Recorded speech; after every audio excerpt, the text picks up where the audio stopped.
The eyes are the most important feature on the face. I mean, just look at these examples.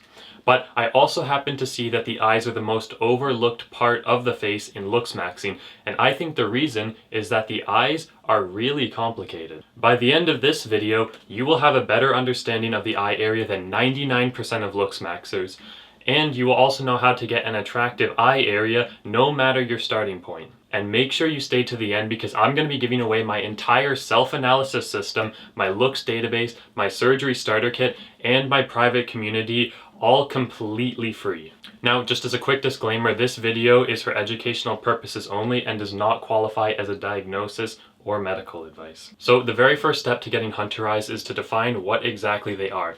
And after spending hundreds of hours researching the topic, I've determined 22 unique qualities that make eyes look hunter-like. And since there's so many, we're going to go through them quickly. Now, keep in mind that these cephalometrics are for Caucasian male faces. The exact ratios change slightly depending on the phenotype, but they're more or less the same. The first quality is an intercanthal distance between 0.95 and 1.0. The second is an eye separation ratio between 45.7% and 46.8%.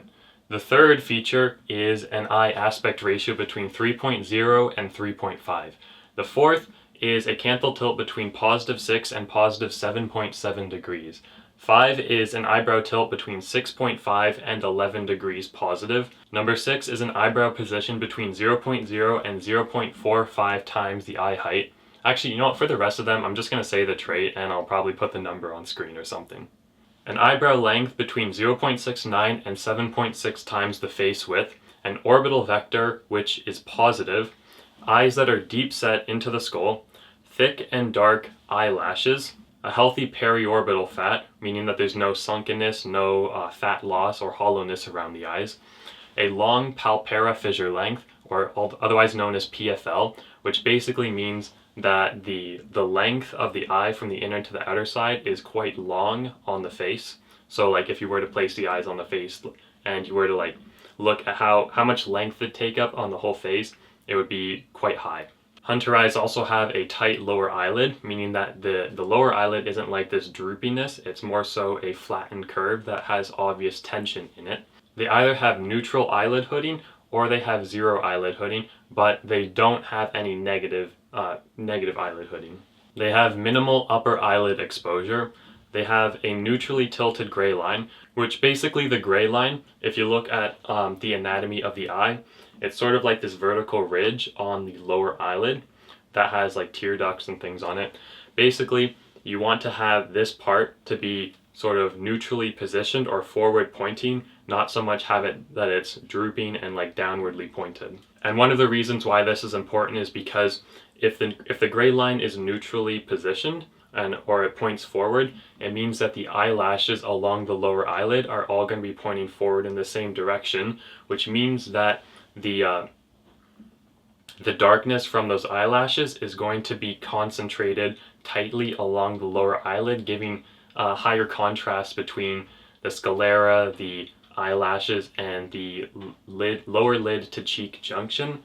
Whereas if the gray line is downwardly pointed, then those eyelashes are going to be spread across more surface area and it's not going to be as high contrast.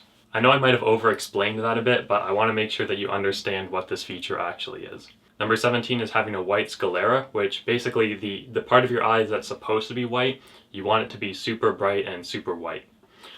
They have lightly colored eyes. Now, I will admit, this one is debated. There are some people who say that eye color isn't actually that important for the aesthetics of the eye. But from what I've seen, having lightly colored eyes definitely is a halo feature, but it's also not make or break because you can have prey eyes even if you have blue eyes, and you can have hunter eyes even if you have brown eyes. They also don't have any wrinkling around the eyes, so no crow's feet, no creasing below the eyes, anything like that.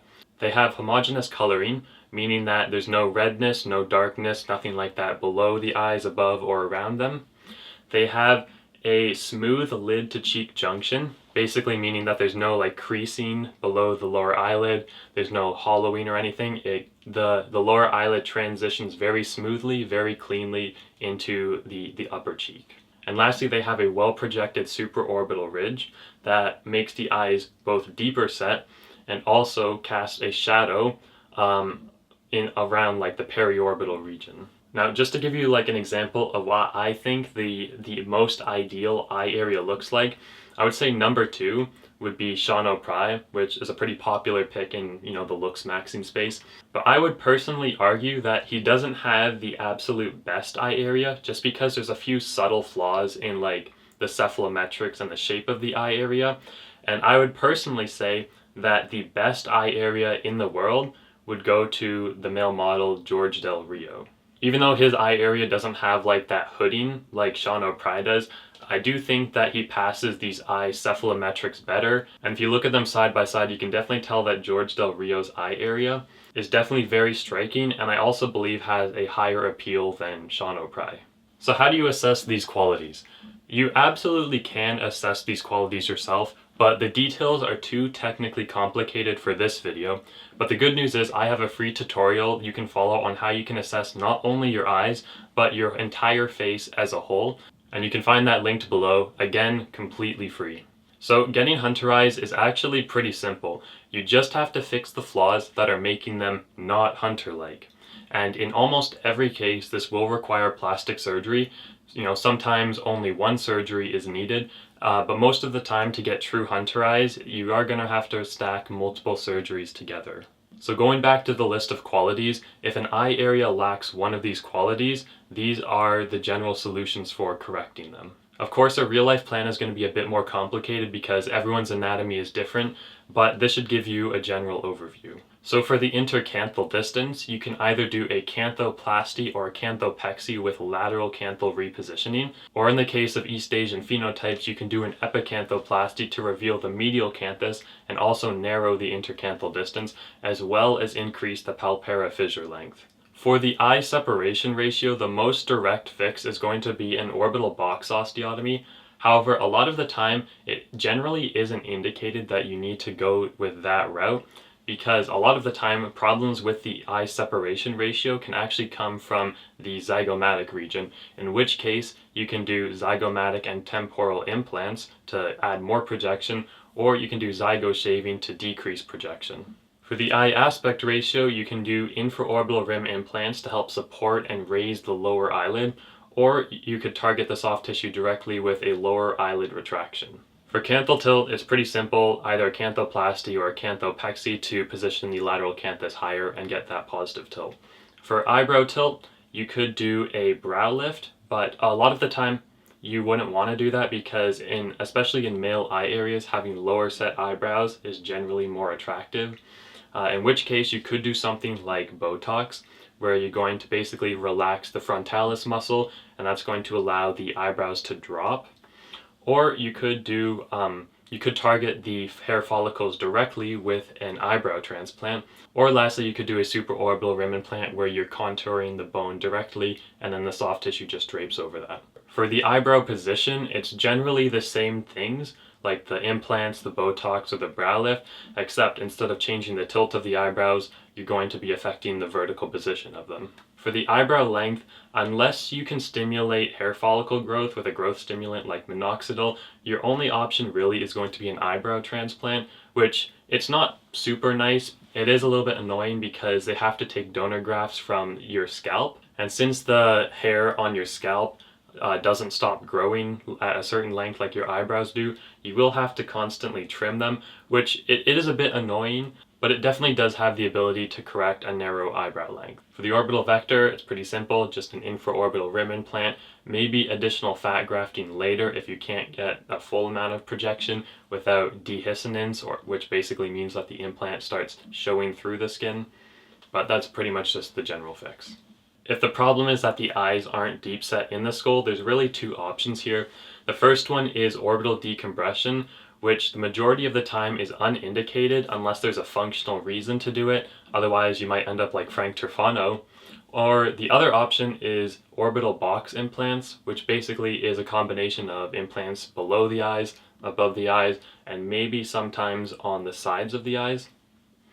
And that basically is going to bring the whole skeleton forward, which is going to make the eyes appear deeper set into the skull. For the quality of thick and dark eyelashes, your only options here are going to be cosmetics and growth stimulants. So, for example, dyes can work pretty well. In terms of growth stimulants, you could use something like a prostaglandin analogs. However, there are some risks with them, like periorbital fat loss, hyperpigmentation, and eye irritation. So you really want to make sure you're doing it under the proper medical supervision. If the flaw is that you lack healthy periorbital fat, the most direct approach is going to be periorbital fat grafting, specifically nanofat because it has a higher absorption rate. Or if you wanted to try like a topical treatment, there is something called volufillin, which has been shown to stimulate localized fat production, although from what I've seen, the results from that are generally not super impressive. For getting a longer palpebral fissure length, the most direct approach is going to be lateral canthal repositioning, where they're just going to take the lateral canthus and move it outwards. Or again, for Asian eyes, you could do an epicanthoplasty to reveal the medial canthus and increase it medially. For getting a tighter lower eyelid, the most direct approach is just a lower eyelid retraction, or you could also do an infraorbital rim implant. If the reason that the eyelid has poor laxity is because of a lack of skeletal support, then you would just do an infraorbital rim implant. If the eyes have negative hooding, you really have two options. One is that you do fat grafting on the medial side to help level out the eyelid hooding, or you could do a blepharoplasty where they basically just remove the hooding altogether. If the flaw is that you have too much upper eyelid exposure, your two options is going to be upper eyelid fat grafting or a supraorbital rim implant, where specifically a vertical drop supraorbital rim implant, where you're basically taking this ridge and just moving it down. Now, if the flaw is that you have a negative or droopy gray line, then the fix for that is going to be adding support to the lower eyelid in order to prop that gray line upwards, and that's just going to come from an infraorbital rim implant. If the problem is that you don't have a white enough sclera, really the best fix is just going to be better sleep, reduced allergens, and overall improving your health markers. But if you really need a quicker fix, you could use Lumify eye drops. I personally had very good results with it, but I also wouldn't become dependent on them because there are always risks with eye drops, such as like long-term tolerance and also a very small risk of eye infection from contaminated eye drops, although that does depend a lot on where you're buying them from. For getting a lightly colored iris, again, this feature is debated, but some people agree that it is a halo feature. The best method I've seen that gives the most natural results is laser iris depigmentation, specifically femtosecond laser, because like the accuracy is just better. Now, the thing with it is I've seen good results from it, I've seen bad results from it. I guess it really depends which provider you go to. And at the end of the day, like, it's really just going to change the color of your eye. It's not going to change the shape at all. And I personally think that the shape of the eye is way more important than the color of it in determining whether your eye area is attractive or not. If your eyes have any wrinkling or creasing around them, there is actually a lot of ways to treat it. One of the most powerful and direct ways is CO2 lasering, which is where they're basically going to take some lasers and remove the wrinkling, the creasing directly, and also stimulate collagen production. But there are other options such as retinoids and GHKCU, which you can use to stimulate collagen elastin production in the skin. And then also, of course, sunscreen and sunglasses, very important for protecting the skin from UV damage, which is going to accelerate, not only just cause, but also accelerate the aging of the skin around the eyes. With sunglasses specifically, you want ones that are UV protective, and I genuinely think that they're so underrated because they're going to protect the entire area around the eye, as well as the sclera and the iris itself. For homogeneous coloring, again, the first thing is going to be sleep, because it's quite obvious that if you have poor sleep, you're going to get dark circles under your eyes. It happens to everyone. But if you still have discoloration even after having good sleep, one of the reasons could be a lack of periorbital fat, in which case fat grafting would help correct that. Or as a last resort, if the discoloration, the darkness is super persistent, you can get physician prescribed pharmaceuticals like hydroquinone, but that would generally be like a last resort. If you needed to get a smoother lid to cheek junction, What you want to do that is just fat grafting to smooth out the soft tissue planes and to help get that really nice and natural looking transition. And lastly, if you needed to get the quality of a well-projected supraorbital rim, it's pretty simple. You would just get a supraorbital rim implant. So how do you actually use all of this? Now, before you go and try to optimize all 22 of these things at once, understand something important. You do not need perfect hunter eye measurements across every single category. You just need to identify the few qualities that are actually holding back your eye area and fix those. For one person, the biggest problem might be poor lower eyelid support, and for someone else it might be their brow position or negative eyelid hooding. And sometimes one procedure can improve multiple flaws at the same time, which is something you've probably noticed when I was going through the list. So instead of asking, how do I get every hunter eye feature, you should be asking, what is preventing my eyes from looking attractive right now, and what is the simplest way to fix it? And that's how you build an actually intelligent plan instead of stacking a bunch of autistic procedures. So now you know exactly what creates hunter eyes. But knowing this stuff is completely useless if you don't know what your own face needs, right? And that's why I've put together an entire system, as cliche as it sounds to say that, to help you do this yourself, and I'm giving all of it away for free. Let me tell you about it. First, you get my self-analysis roadmap, which teaches you how to measure your face, identify what's actually holding back your face aesthetically, understand the underlying anatomy behind it, which is pretty important for planning, surgical procedures, and build a looks improvement plan and actually execute it. Then you get my advanced looks database, where I've organized all the facial measurements, anatomy, and interventions I use when I'm researching this stuff. You also get my surgery starter kit, which gives you a structured starting point if cosmetic surgery is something you're considering. And believe me, no one else provides the kind of resources to help you prepare for recovery, but I do. And on top of all that, you get access to my private school community, where these resources are all organized in one place, and you can actually discuss your plan with other people trying to improve their looks. Oh yeah, and all of it is completely free. So this isn't some 5-page PDF with advice that I've copied from .org. No, I've spent an absurd amount of time building these resources, and a large part being for selfish reasons, because I actually want to get results for myself. And you can use them to get results for you too.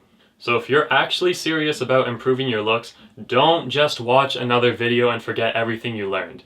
Click on the first link in the description, join the group for free, and start with the self-analysis roadmap. Like, you could literally do this right now.